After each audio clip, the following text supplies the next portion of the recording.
A kilogram of cocaine is sold for $1,500 on the streets of Medellin in Colombia and is sold in Chicago for $66,000, making a gross profit margin of 4,300%.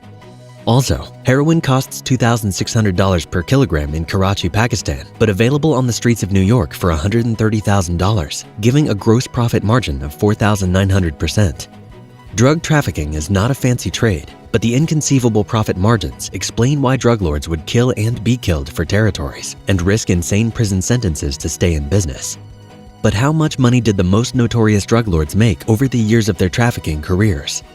In this episode, we look at the 10 richest drug lords in history based on the inflation-adjusted estimated net worth from law enforcement records and evidence of cash retrieved during police raids. But remember, drug lords neither keep accounting records nor file taxes, so these are very rough estimates. Also, excluded from this list are drug lords like Al Capone and Semyon Mogilevich, who made part of the wealth from other forms of organized crime.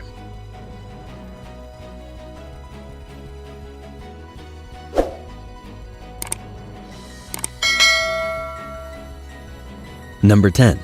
Griselda Blanco. Griselda Blanco, also known as the godmother of cocaine, was a Colombian drug lady and pioneer of the Miami cocaine underworld.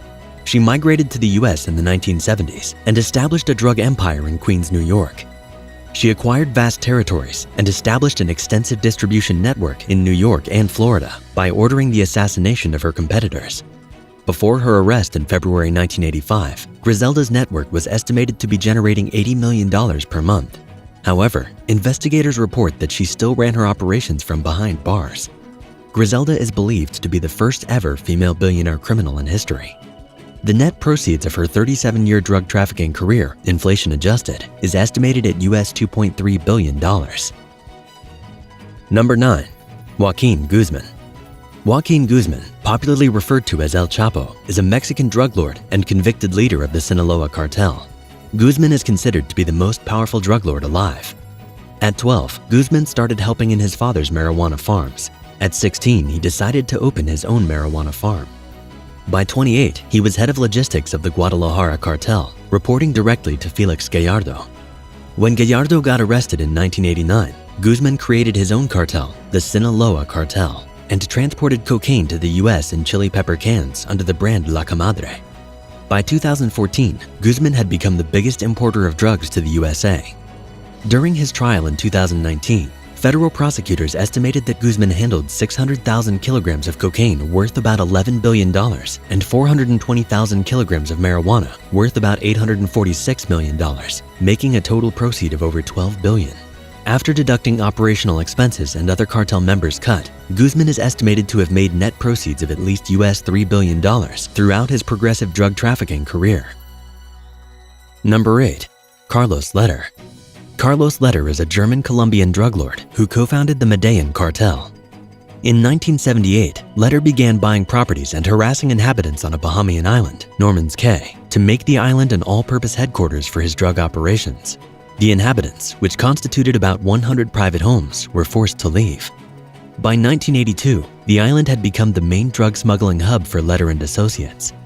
At the height of its operation, 300 kilograms of cocaine would arrive on the island daily, which in today's price of $66,000 per kilogram amounted to US $19.8 million per day in revenue.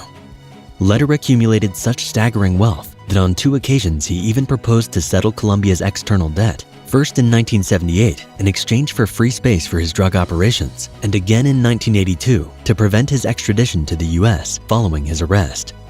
Leder was released on June 16, 2020, after spending 33 years in prison. The net proceeds of his drug operations over the years is estimated at US $3.1 billion. Number 7. Gilberto Rodriguez Orihuela. Gilberto Rodriguez Orihuela is a former Colombian drug lord who co-founded the Cali cartel with his brother Miguel Rodriguez Orihuela. The brothers started with marijuana trafficking in the 1970s and diverted operations to cocaine trafficking in the early 80s.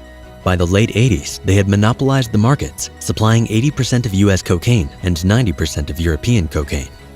While their rival, the Medellin cartel, was carrying out serial assassinations, the Rodriguez Orihuela brothers used bribes instead of violence. This made the Colombian government pay more attention to the Medellin cartel. During that time, the Orihuela brothers steadily grew their operations and laundered the drug money through legitimate businesses. Instead of stacking cash like other drug lords, Gilberto invested aggressively in assets. At the time of his arrest in 1995, the government forfeited approximately $2.1 billion in assets. Gilberto Rodriguez Orihuela is estimated to have made over $3.4 billion in net proceeds from drug trafficking. Number 6. José Gonzalo Rodríguez Gacha. Rodríguez Gacha was a Colombian drug lord and one of the founding members of the Medellin cartel. He is believed to be one of the greatest drug trafficking strategists and operations innovators. He was the first to set up the Tranquilandia, the most extensive cocaine processing jungle laboratories, with a dormitory that hosted over 200 full-time workers. It is believed that he helped design the Nicaraguan trafficking operations, successfully established alliances with Mexican drug trafficking cartels, and developed new trafficking routes through Mexico into the southern states of the U.S. He created the most extensive paramilitary operations in Colombia, with over 1,000 highly trained men devoted to his security. In 1988, he appeared on Forbes magazine's annual list of the world's billionaires. Law enforcement estimates his net proceeds from drug trafficking before his death in December 1989 at US $5.6 billion, inflation adjusted. Number 5. Kun Sa. Kun Sa was a Shan drug lord and former member of the Chinese Nationalist Forces. After deserting from the Chinese Nationalist Forces, he created his private militia and fought alongside the Burmese army against the Shan rebels. In return, the Burmese government permitted him to use vast lands to grow and trade heroin and opium. Between 1974 and 1994, Kun Sa was the most dominant opium warlord in the Golden Triangle, controlling over 70% of its opium production, and was responsible for over 45% of the opium sold in New York and over 25% of global supply. He commanded a militia of 20,000 fighters who were reported to be better armed than the Burmese army. In 1989, while the US government was indicting him in absentia for drug trafficking, the Burmese and Thai governments were soliciting his financial assistance for a major highway construction project. In 1996, the Burmese government offered him immunity for all offenses and asked him to voluntarily retire from drug trafficking. Before his death in 2007, his net assets were estimated at US $5.7 billion. Number 4. Jorge Luis Ochoa Vazquez. Ochoa Vazquez is a Colombian drug lord and one of the key founding members of the Medellin cartel. The strangest thing about Ochoa Vazquez is that he doesn't take drugs and is reported to only drink wine on rare occasions. Ochoa was responsible for running Medellin cartel's operations in the USA and Western Europe between 1980 and 1984. Law enforcement estimates he was shipping an average of 6 metric tons of cocaine per month. In 1987, Forbes magazine listed Ochoa among the world's 20 richest men, with an estimated net worth of US $3 billion. Before his arrest in January 1991, his net assets were estimated at US $6.8 billion. If he had invested all his wealth in Apple Inc. before going to jail, he would probably be the richest man alive. Number 3. Dawood Ibrahim. Dawood Ibrahim is an Indian drug lord and leader of the Mumbai cartel known as D Company, founded in the 1970s. Dawood started his criminal career in his teenage years as an armed robber and fraudster before joining the service of Bashu Dada, a local don. Apparently, Dawood had bigger dreams than what Dada could offer. So at the age of 21, he founded his cartel, D Company, which operates in India, South Asia, Western Europe, the Middle East, and Africa with over 5,000 members. He is alleged to control the informal money transfer system known as Hawala, which is free from regulation and oversight. In 2011, he was number 3 on the FBI's most wanted fugitives with a $25 million bounty on his head. Dawood moved to Karachi, Pakistan. His net worth is estimated at US $7.6 billion. Number 2. Amado Carrillo Fuentes. Carrillo Fuentes was a Mexican drug lord renowned for transporting cocaine in a large fleet of jets. He was referred to as El Señor de los Cielos, or the Lord of the Skies. Carrillo Fuentes started his criminal career as an errand boy for his uncle Fonseca Carrillo, then leader of the Guadalajara cartel. His uncle later sent him to Ojinaga, at the US border, to supervise cocaine shipment and learn about border operations. He later worked with Pablo Escobar and the Cali cartel before joining the Juarez cartel, where he seized control by killing his boss Aguilar Guajardo.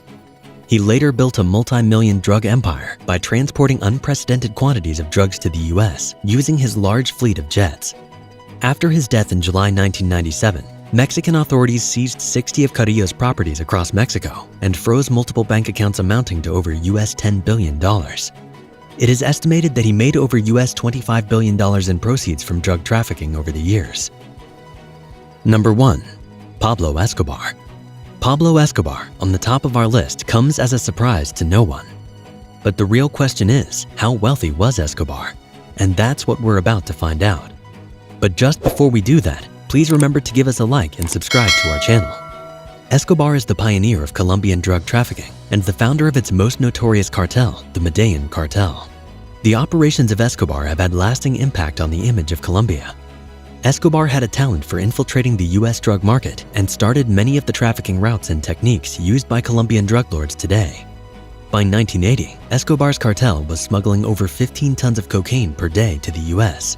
Escobar quickly rose to become the wealthiest criminal in history with an estimated annual income of $21.9 billion. He spent over $1,000 per week on rubber bands used to wrap the stacks of cash received.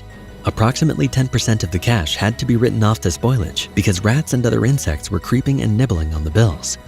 Other drug traffickers from Medellin were handing over about a quarter of their proceeds to Escobar to move their loads for them. At the time of his death in December 1993, he had amassed an estimated net worth of US $30 billion, equivalent to $59 billion in 2021. Thank you for watching, and do well to check out our next video right here.